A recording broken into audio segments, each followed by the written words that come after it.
पश्चिमी मीडिया ने दावा किया कि रूस के राष्ट्रपति पुतिन ने यूक्रेन से बातचीत के लिए कुछ शर्तें रख दी। पुतिन ने कहा कि जब तक पश्चिमी देश यूक्रेन को हथियार देना बंद नहीं करेंगे तब तक ये जंग नहीं रुकेगी। मतलब यह कि यूक्रेन जंग और भी भयंकर होगी। पश्चिमी मीडिया के मुताबिक यूक्रेन जंग के लिए पुतिन ने पश्चिमी देशों और खासतौर पर अमेरिका को जिम्मेदार ठहरा दिया, क्योंकि अमेरिका अब तक यूक्रेन को 32 करोड़ 50 लाख डॉलर यानी भारतीय रुपयों में करीब 2600 करोड़ रुपए के हथियार दे चुका है, जिनकी वजह से यूक्रेन 15 महीनों से न सिर्फ जंग में टिका हुआ है बल्कि तगड़ा पलटवार भी कर रहा है। खबर है कि इसी से परेशान पुतिन अब जंग खत्म करना चाहते हैं और इसीलिए उन्होंने जंग रोकने के लिए यूक्रेन से बातचीत की शर्त रख दी। उधर यूक्रेन युद्ध में खुद पुतिन ने रूस की फौज के पास हथियारों और टैंकों की कमी की बात कबूल की।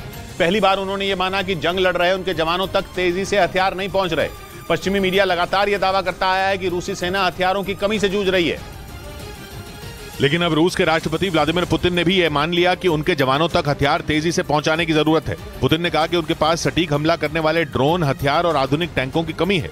इस कमी को पूरा करने के लिए रूस में हथियारों का उत्पादन करीब 2.5 गुना तक बढ़ाया जाएगा।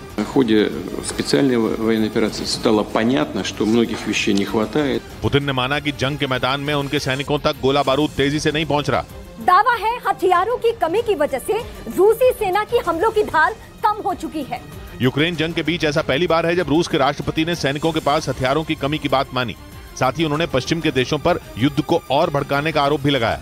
इस बीच पश्चिमी मीडिया ने दावा किया कि यूक्रेन के जवाबी हमलों से नेटो खुश हो गया और नेटो चीफ ने उम्मीद जताई कि रूस और यूक्रेन में अगर बातचीत हुई तो इसका फायदा यूक्रेन को होगा। उनका मानना है कि इन हमलों की वजह से यूक्रेन रूस पर दबाव बना पाएगा, क्योंकि यूक्रेन ने रूस के कब्जे वाले इलाकों पर ऐसा पलटवार किया कि रूस के सैनिकों को अपने पैर पीछे खींचने पड़ गए। इतना ही नहीं, पश्चिमी मीडिया ने दावा किया कि जेलेंस्की की सेना ने बखमूत में रूस की सेना पर जोरदार हमले किए, जिससे रूस को काफी नुकसान उठाना पड़ गया। ऐसे में नेटो चीफ येंस स्टोल्टनबर्ग ने दावा किया कि अगर पुतिन और जेलेंस्की में बातचीत होगी तो इसमें जेलेंस्की ज्यादा मजबूत स्थिति में होंगे और वो पुतिन पर दबाव बना पाएंगे। इसके साथ ही नेटो चीफ ने दावा किया कि जेलेंस्की रूस के कब्जे से जापोरिजिया, लुहांस्क, डोनेस्क और खरसोन को भी फिर से आजाद करवाते हुए उनको अपनी मुट्ठी में कर सकते हैं।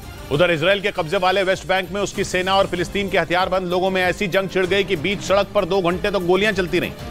इजराइल और फिलिस्तीन के बीच जमीन का पुराना विवाद है और वेस्ट बैंक का इलाका भी विवादित है। इस वजह से वहां माहौल हमेशा गर्म रहता है। इस बार मामला तब शुरू हुआ जब इजराइल की सेना ने फिलिस्तीन के 19 साल के एक लड़के को मौत के घाट उतार दिया, जिस पर फिलिस्तीन के लोग इजराइल की सेना से भिड़ने के लिए बंदूकें लेकर सड़क पर उतर आए।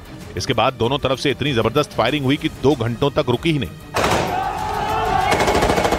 इजराइल ने दावा किया कि मरने वाला लड़का आतंकवादी था, इसलिए उसने उसकी तलाश में वेस्ट बैंक के एक शरणार्थी कैंप में छापा मारा और फिलिस्तीन के लड़के को ढेर कर दिया। 1967 की जंग जीतने के बाद इजराइल ने वेस्ट बैंक पर कब्जा कर लिया था, लेकिन वहां बड़ी तादाद में फिलिस्तीनी रहते हैं और वो अपने लिए जिस अलग देश की मांग करते हैं उसमें वेस्ट बैंक भी आता है। यही वजह है कि वेस्ट बैंक में आए दिन इजराइल की सेना और फिलिस्तीनी भिड़ते रहते हैं।